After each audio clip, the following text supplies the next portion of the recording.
Doctor Umar Nabi, doctor Shaheen, doctor Muzammil ఇట్లాంటి వాళ్ళందరూ ఎవరైతే కాశ్మీరీ ముస్లింలు ఇప్పుడు హర్యానాలోని అల్-ఫలాహ్ యూనివర్సిటీలో ఉంటూ అక్కడ చదువుతా లేదా ఉద్యోగాలు చేస్తా ఆ పైన ఉగ్రవాదం వైపుకి అక్కడ ఉన్నటువంటి యువతరాన్ని మోటివేట్ చేస్తూ దేశవ్యాప్తంగా ఏకకాలంలో ఒక 60-70 ప్రదేశాల్లో బాంబు పేలుళ్లు సృష్టించడం, అందులో ఢిల్లీ లాంటి చోట 200 బాంబు పేలుళ్లు సృష్టించడం అన్న ప్లాన్ చేసుకుని భారీ ఎత్తున 3000 కిలోల పేలుడు పదార్థాలు తయారు చేసుకుని కూర్చున్నటువంటి ఉదంతం ఏదైతే ఉందో ఇందులో కీలక పరిణామాలు చోటు చేసుకుంటున్నాయి.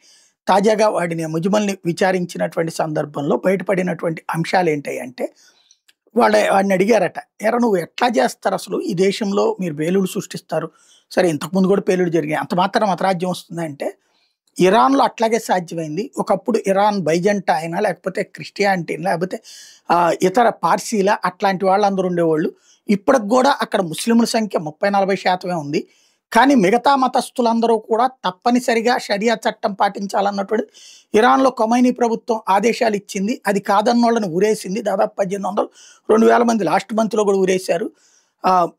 మాకు మా భగవంతుడికి సంబంధించినటువంటిది కాదు అన్నోళ్ళు అంటే అవిశ్వాసులు, మా దేవుణ్ణి ప్రతి ఒక్కరు విశ్వసించాలి, విశ్వసించని వాళ్ళు ఎవరైనా సరే కాఫీర్లు అజ్ఞానులే, వాళ్ళని అంతం చేస్తే మాకు స్వర్గలోకాలకు ప్రాప్తి ఉంటుంది, అంటే జన్నత్కి ప్రాప్తి ఉంటుంది. అదే సందర్భంలో మా కుటుంబాలకు కూడా జన్నత్తులో చోటు దక్కుతుంది. అట్ ద సేమ్ టైం వీళ్ళందరూ నా పాపాత్ములు, వీళ్ళని చంపడమే కరెక్టు అని చెప్తూ ఇరాన్ లాగా తయారవుతుంది ఒకనాటికి భారతదేశం.